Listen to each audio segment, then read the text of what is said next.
Before history was recorded in stone, it was marked in flesh and fire by those who fell from the sky. Beings of light who chose darkness, whose sins would shape the fate of the world. This is the story of their transgression, of the colossal monsters they created, and of the earth they turned to ruin. There was an age shrouded in mystery, a time before even the days of Noah, a forgotten age whose shadows still whisper over creation. In that lost past, a darkness fell upon the world, silent and inexorable. In the heavens, the sons of God, the angelic watchers, guardians of humanity, raised their curious eyes. And it was then that they saw the daughters of men. Their beauty was intoxicating, almost forbidden. A single thought, simple and corrosive, took root in their hearts. Curiosity became desire, desire, rebellion. And with that act, the heavens shattered, eternity became unstable, and the world knew a chaos no man would ever forget. Giants walked the earth, cities were built of iron and blood, and the echo of that sin resounded through the generations. Everything we know today was born from the shadows of those who dared to defy heaven. Under a heavy sky laden with an unspoken fate, Shemjaza, the leader of the fallen angels, gathered 200 of his brothers atop the snow-capped peaks of Mount Hermon. The frigid air bit their faces, but the gravity of the moment made nothing else matter. Time seemed to stand still, awaiting the oath that was about to be sealed. Shemjaza, his voice firm, began to speak. I fear I will be the only one to pay the price for this great sin. A heavy silence followed, broken by the words of another angel. No, Shemjaza. We will all swear. We will all commit to this path. What has been done cannot be undone. With a resolute look, Shemjaza concluded, Then so be it. The fate of us all is sealed. The fall is inevitable. With that, they swore, a vow that would transform their souls and damn them forever. The pact was sealed with the strength of a promise no one could break, and there was no turning back. They were committed not only to the fall, but to the consequences that would come with it. And so they descended, not with the gentleness of angelic wings, but with the brutal force of an inevitable fall. They fell like blazing stars, tearing through the sky and leaving a trail of destruction in their wake. As their feet touched the ground, the earth itself seemed to tremble under the impact, for their forms burned with a terrible, unholy light. The silent universe seemed for a moment to stand still. Mortals, upon seeing those brilliant, colossal figures, stood paralyzed, unable to comprehend the magnitude of what they were witnessing. And then, with a voice charged with dark power, Shemjaza spoke, looking at his brethren and the mortals around him. What has been done cannot be undone. We are the fallen, and the world will be different from now on. With the power of their fiery essence, the fallen angels took human wives, and with them begot children. But these were no ordinary children. They were no mere mortals.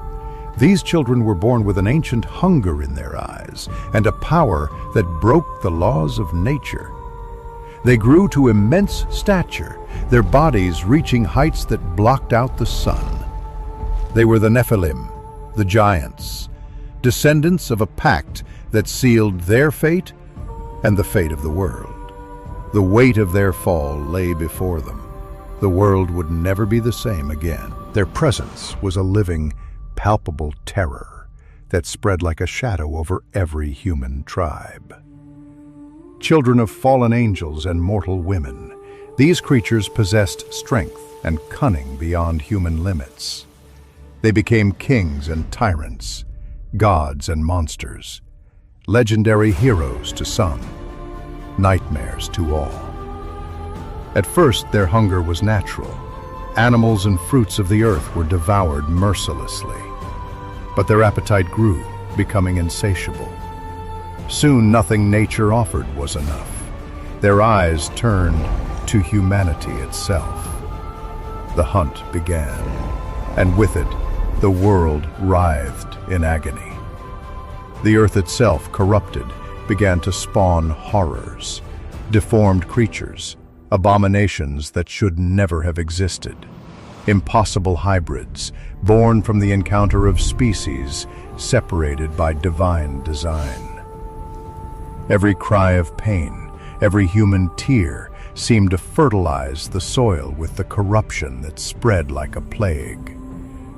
And the Watchers, their celestial parents, witnesses and architects of this chaos, shared with humanity forbidden secrets, meant to remain locked in the heavens.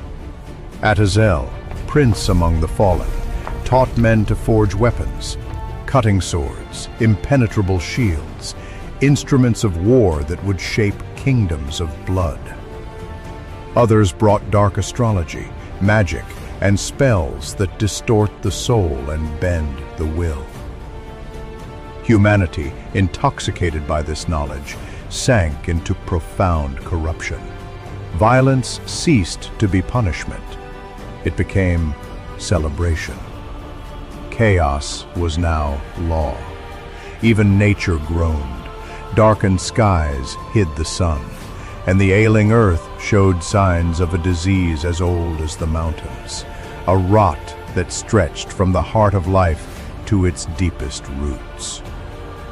It was the birth of an age of shadow, where the divine and the mortal collided, and the world, for a brief moment, knew a horror that would never be forgotten. In the abyss of decay, when humanity's hopes seemed to have been extinguished like a candle in the wind, a divine sign appeared, a voice, powerful and unmistakable, rising from the chaos with the weight of an ancient promise.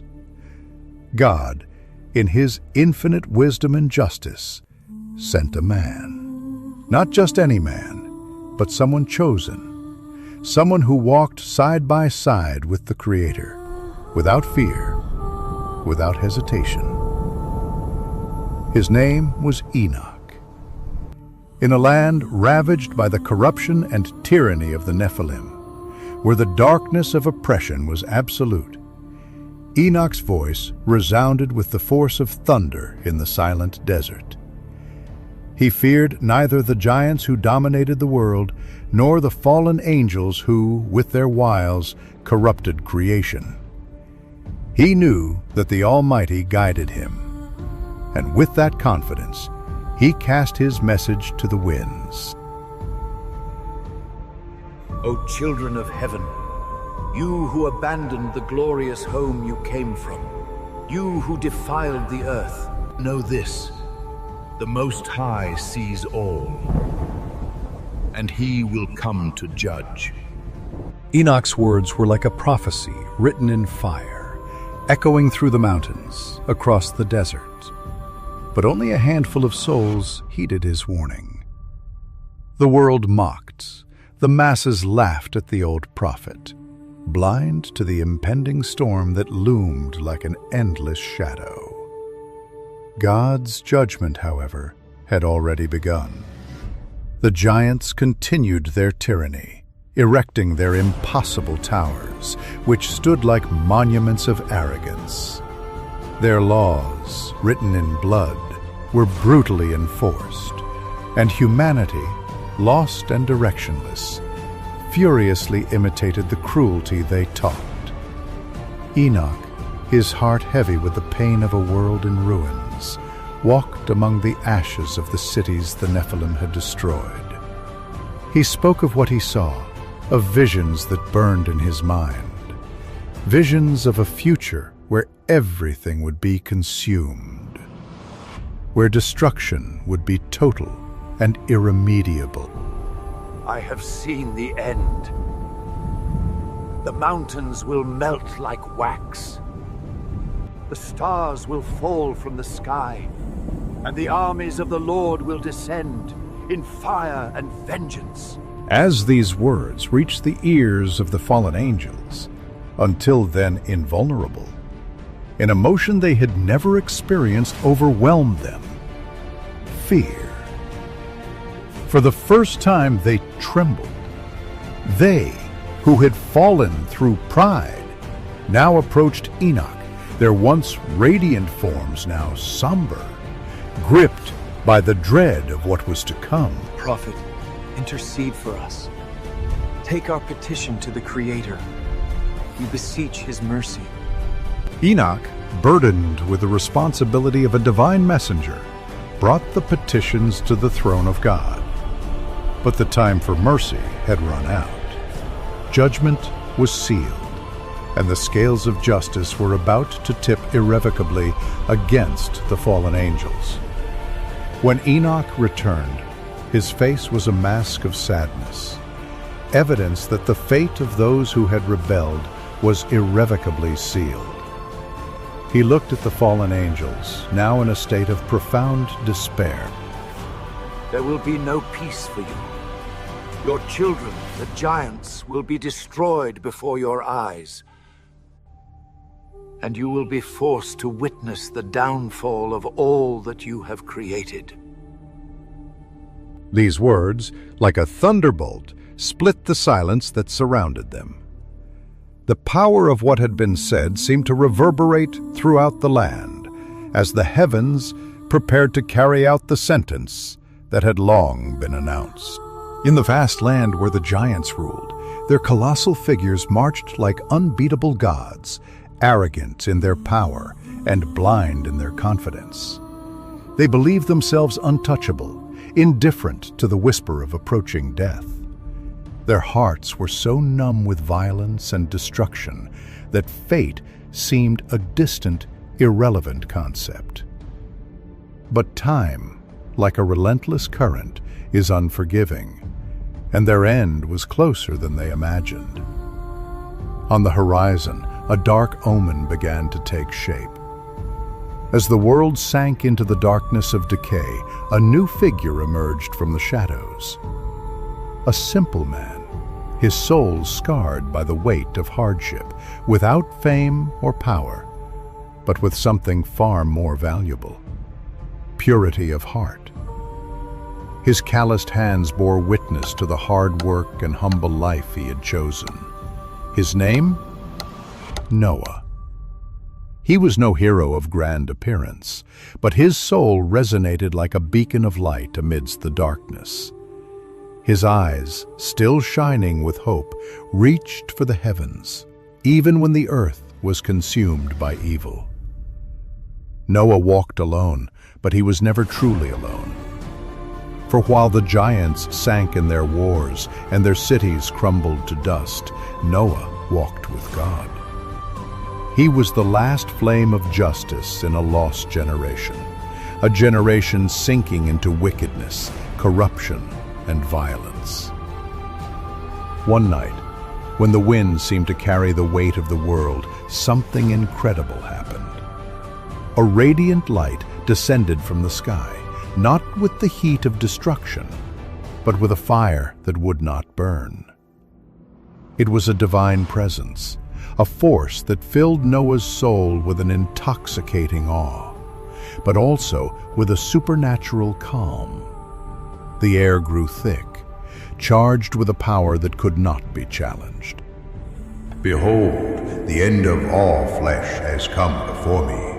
The earth is filled with violence, and because of this, I will destroy it with the earth. Build yourself an ark. Noah, filled with holy fear, didn't question. There was no room for doubt. The vision was clear. With steady hands and a resolute heart, he began construction. The sound of the hammer striking the woodwork, was the only sound heard.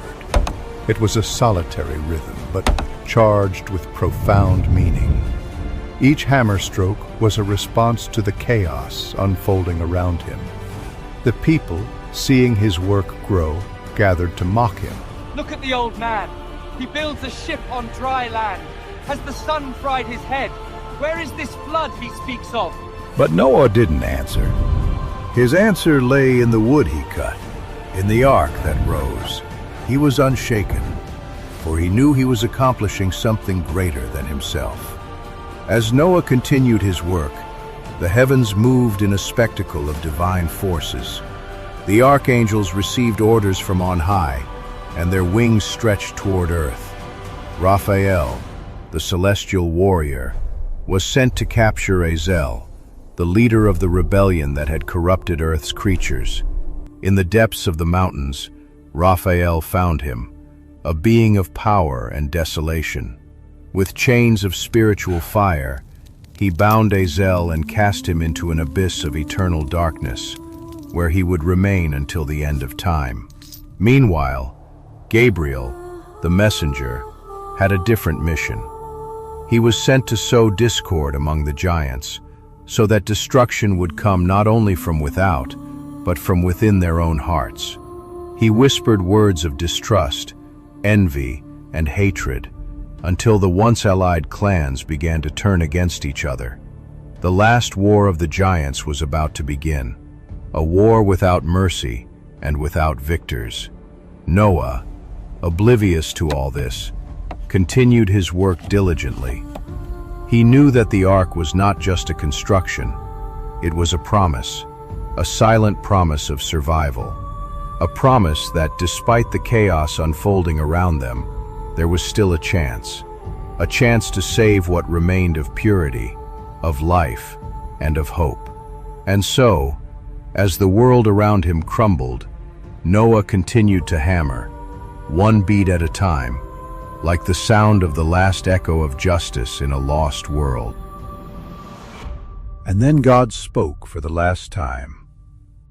"Come into the ark, you and all your household." And they obeyed. From the four corners of the world, the impossible began to happen. From the sky, birds with powerful wings descended in flocks, cutting through the air like living arrows, landing in pairs before the ark. From the fields and forests, entire herds moved like a river of flesh and bone, guided by an inaudible command.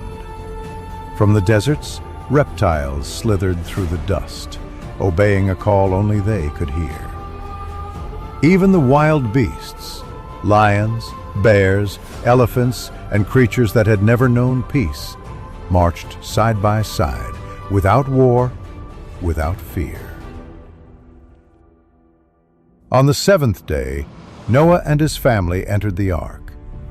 And then, something supernatural happened. The gigantic door, too heavy for any human hand, was closed by God Himself. And there was silence. A terrible, expectant silence. Then the heavens changed. The clouds grew like black walls, towering one over the other until they hid all light. The sun was blotted out. Lightning split the heavens, not as mere flashes, but like flaming swords ripping through the firmament. Each flash felt as if the very fabric of creation were being torn asunder. A deep sound, almost a groan, echoed from the depths of the world. The earth wept. And then came the roar, a deafening sound, like 1,000 storms unleashed at once. The fountains of the great deep burst open. The womb of the earth spewed forth rivers of fury. The windows of heaven were thrown open, and from on high descended endless curtains of water. They were not drops, but liquid walls, heavy, solid as a veil of death that stretched over everything. The world, gripped by terror, ran in despair. Men cried out for salvation. The Nephilim, Those haughty giants, sons of corruption, rose on the highest mountains, certain that their height and strength would save them. One of them, perhaps Gilgamesh himself, raised his voice against the thunder. A roar of fury, a challenge to the Creator. But the sky did not respond with words, only with the thunder of a lightning bolt that split the heavens, and with the waters which rose relentlessly, crushing everything in their path. The mountains, once secure and firm, became fleeting islands, and even they disappeared beneath the relentless advance of the flood. A colossal vortex swallowed giants whole. Their roar, a mixture of despair and defiance, was lost in the foam. Their voices, united with those of men, formed a single scream, a symphony of terror, which was soon silenced by the rising tide. For 40 days and 40 nights the world was undone. The forests were uprooted. The temples and palaces of kings were swept away like grains of sand. No flesh survived. No human voice remained. Creation was purified by the tears of divine judgment. And when the roar ceased, there was only the sound of the waters covering everything, from the deepest valley to the highest mountain. And there, in the middle of an endless, horizonless ocean, a single wooden boat floated. Small, solitary, but holding within it the promise of life. The end had arrived. The end had arrived. The waters, which for so long had covered the earth like a veil of judgment, began to recede. The roar of the abysses ceased. The sea that had swallowed cities and mountains now, little by little, revealed the ground. And the ark, that immense work made by the hands of an obedient man, rested gently on the mountains of Ararat. The silence that followed was profound, almost sacred. It was as if all creation, renewed and purified, awaited the next act. Then the wood creaked. The door opened. Noah, along with his family, descended. His feet, which for so long had known only planks and the rolling of the waves, touched solid ground. The air was fresh, charged with new life. Noah looked around. No empire, no city, no throne of kings had stood. Only rocks, newly sprouting trees, and the vast horizon. And there, in his simplicity, he erected something grand, an altar, not of gold, not of marble or precious stones, but of ordinary rocks, collected from the still damp soil, an altar of gratitude. The fire was lit, smoke rose. It wasn't just ash, it was an invisible chant, a prayer etched in the wind. And in response, the heavens opened in color. An arch appeared, majestic, crossing the firmament. It was a rainbow, not just light broken by rain, but the Creator's own signature, a pact, a promise. God's voice echoed through eternity. Never again would water destroy all life. It was the covenant of mercy. Years turned into centuries. Generations flourished. The land multiplied with peoples, kingdoms, and cultures. The soil bore fruit. Cities rose, commerce pulsed, laughter echoed again. The world healed. But not every scar disappeared. In the silence of the new land, ancient memories still whispered. Stories told around campfires, legends of dark times when giants walked among men. And they were not just legends. The Anakim, the Rephaim, the Emim emerged in the land of Canaan. People of immense stature, warriors whose war cry made even the bravest tremble. Their swords were like tree trunks, their shields mobile walls, their footsteps like thunder. and so the echo of the ancient Nephilim seemed to have returned. When the servant of the Most High, Moses, led Israel to the borders of the Promised Land, he sent 12 men to spy out the territory. They walked through fertile valleys, saw fortified cities, immense walls, and vineyards so vast that a single bunch of grapes required 2 men to carry. But they also saw the giants. And when they returned, 10 of them spoke in trembling, fearful voices. The land devours its inhabitants. We saw the children of Enoch. Beside them we were like grasshoppers. And that's how we looked in their eyes. The people wept. Murmurs of despair spread. Faith wavered. But 2 men refused to bow to fear, Joshua and Caleb. They raised their voices against the terrified crowd. Do not be afraid. The Lord is with us. These giants are nothing more than bread for us. They will fall before the hand of the Most High. Words of faith against an ocean of fear. And so it was. When the time came, under Joshua's command, Israel marched. The trumpets echoed through the valleys. The dust of the road rose under thousands of feet. They were not marching for glory, nor for a king's crown. They were marching for the promise. The cities of the giants rose like walls against the sky. Hebron, Deir, colossal fortresses, gates so high they seemed portals to another dimension. But no wall was greater than the arm of the living God. The giants roared. Their spears were like towers, their cries like thunder.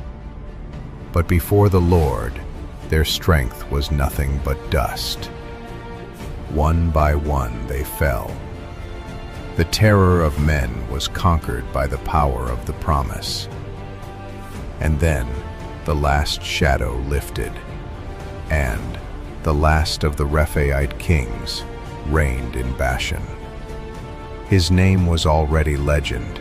His fame preceded his presence. They said his bed was made of iron, colossal, so immense it seemed like a monument to an ancient god. His size, his strength, his very existence were a challenge. Og was the final echo of the Nephilim, the last cry of a world that had resisted divine order. And Israel stood before him. The human heart might waver, fear might whisper, but the promise was greater. God's voice still guided his people. And before the Lord, no giant remained standing. Og fell. Bashan was taken. The shadow of the past was being burned away by the light of faith. But the final echo, the greatest challenge, was yet to come. Among the Philistines, a champion arose, Goliath of Gath, a nearly 10-foot-tall man-mountain, clad in bronze, who shone like a cruel sun. For 40 days he defied Israel. Today I challenge the armies of Israel. Give me a man so we can fight together. Why do you hide like cowards? All Israel feared. Not even King Saul dared face him. But then, from the sheepfolds, a boy emerged, a shepherd, armed only with a staff, a slingshot, and 5 smooth stones from a brook. His name was David. The battlefield fell silent. On one side, Goliath, a living weapon of bronze and mockery. On the other, a shepherd boy with nothing but faith in his heart. Am I a dog that you come to me with sticks? Come here, boy, and I will give your flesh to the birds of the air.